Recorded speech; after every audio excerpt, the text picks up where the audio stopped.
talk a little bit more about questioning. This is a technique that coaches use all the time, and it's something that we find that the most successful leaders use when they're having conversations with their team members or their peers.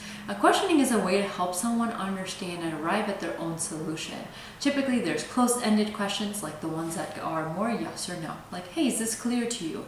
Do you know what your next steps are? And what that allows you to do is allows them to have just two options, either yes or no. And usually the instinct is to be like, yeah, I understand.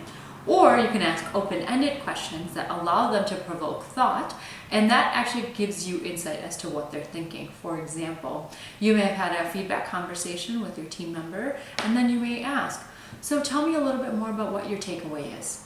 Or what will you commit to just coming out of this conversation? Now you're asking and listening for understanding.